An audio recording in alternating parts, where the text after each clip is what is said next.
Okay, these buildings were intentionally brought down through demolition. What role does Al-Qaeda play in all of this? What role do the airplanes play in all of this? Because there are some people in the 9/11 movement that don't even believe in airplanes, but they're a minority. What are the connection between these two? Demolition, Al-Qaeda, planes. Well, it goes back to a theory, a possibility that 9/11 might have been an attack called a false flag attack, which is where you have a terrorist atrocity occurring, which is blamed on one group of people for political reasons, political advantage, but is actually carried out by another. Now, I'm not saying this is necessarily the case in 9/11, but it's something that we need to bear in mind. And in fact, this is the reason why I got involved in questioning the issues around 9/11, because as a former intelligence officer for the UK MI5, in the 1990s, I ended up helping to blow the whistle on crimes and corruption within the UK spy community. And in that case, the main reason why I and my ex-partner went public was because of a false flag attack that was perpetrated by the UK spy agencies. In this case, we had MI6, which is a sort of external intelligence gathering agency, funding an assassination attempt against Colonel Gaddafi of Libya in 1996. And this went wrong, and this killed innocent people, and this was illegal under UK law. So I'm obviously personally aware that false flag is a historic reality. And once you accept that, you have to suddenly then think, well, okay, who benefits from an attack like 9/11? Is it perhaps a bunch of Islamic extremists in a cave in Tora Bora? Or might there be other parties that do benefit? And one of the big issues around 9/11 that does make people question is the issue of put options, where some financiers somewhere bet that the stock of US and American airlines would plummet around that date, and they bet huge amounts of money on this and made huge profits. And yet when it came to the 9/11 Truth Commission looking at this, they just said, well, you know, this doesn't go back to Al-Qaeda, so we don't need to follow the money trail. Now, I'm sorry, if you're looking at a major crime scene and you look at, well, someone made money on the back of that, then you have to wonder, well, are they the people who perhaps perpetrated the attack? So that's the linkage, is yes, the laws of physics indicate that the towers didn't come down the way that we've been told they did, and therefore there are questions around who might have set any explosives that were set and that sort of thing.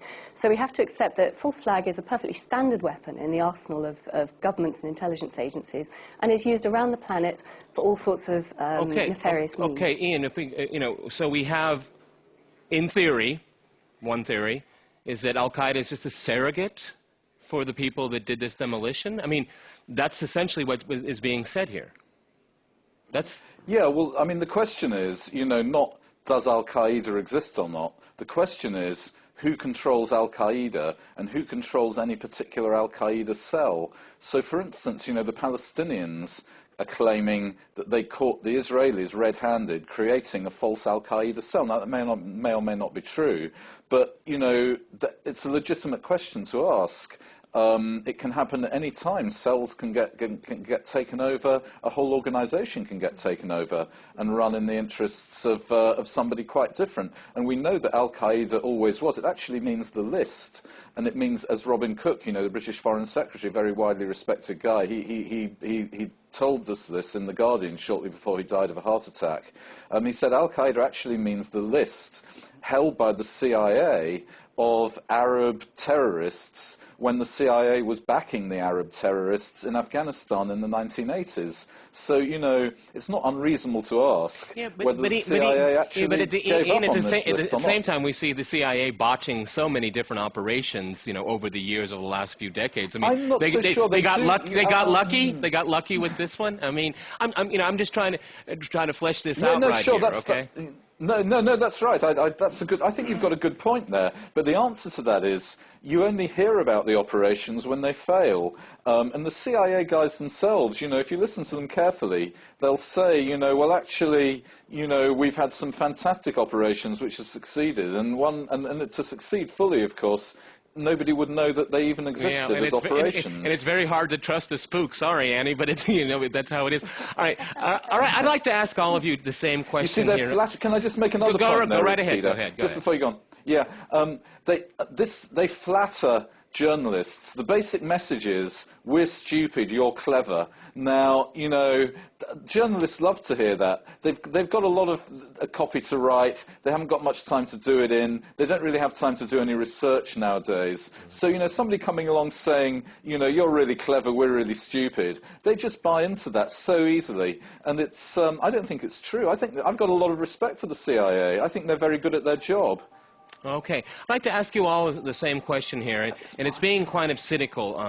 All of you write and you make DVDs and you go speaking tours. I mean, some people would say, look, this is just a money-making industry. You guys are doing quite well. There's a huge interest out there. No. I'm just saying what the cynic would say. That's what the cynic would say. Yeah, no, sure. How do you all address that? I'd like to go to Richard first. I saw your DVD. I mean, you know, it did cost money to make that, obviously, and you obviously want it sold. I mean, how do you address this issue of profiting, quote-unquote, off of the 9/11 tragedy?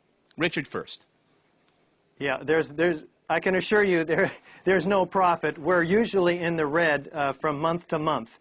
I rent a bedroom in somebody else's house for $400 a month, so nobody's getting rich here. What we have, and what's important for your audience to realize, is that we're talking about evidence. We're trying to get a message to the American people. For instance, why is there several tons of molten metal found at the base of all 3 World Trade Center skyscrapers, flowing like lava, the first responders say. The structural engineers find it. It's documented in videos and photos. Molten metal takes about 3,000 degrees to get it flowing, Fahrenheit. And the fires were only about half of that temperature.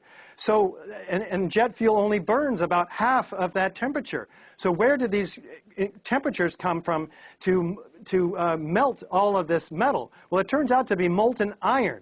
Molten iron is the byproduct of thermite, an incendiary used by the military to cut through steel like a hot knife through butter. And there's chemical evidence of thermite in the molten metal, in the ends of the beams. Richard, if I can interrupt you with all found throughout the dust. With all due respect, see, there you go again. Because the science part of it, I just kind of think, oh my God, I didn't do very well in high school chemistry. I'm trying to think if this makes any sense. And I'm not saying what you're saying isn't true.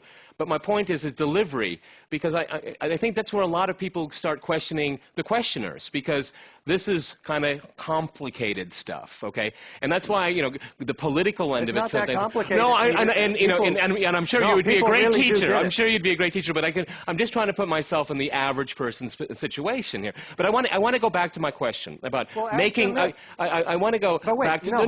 I'd like to ask them this. No, but Richard, I need to ask everyone the same question, and we'll go back to you. Ian, how about that charge? You know, this is the 9/11 industry. People are making money off of it. How do you answer that charge? Because it seems to me that you have no problem. No. You have these websites that go out, and now there's a new generation of counter, and then the counter them, and it just goes around and around. The books and the DVDs, the films, the documentaries. There is this kind of cyclical thing. Go right ahead. I don't know anybody who's making any money out of this. I've got a coffee business. Perhaps I'd better not plug it here because I'll be accused of trying to make money. But, I could be earning a lot more money in my coffee business than I do in this. And I had a best-selling book on 9/11. You wouldn't know it from the media here, but actually my book was a non-fiction bestseller. And even that didn't make any money. I think it's actually, if you don't mind me turning this round, go ahead.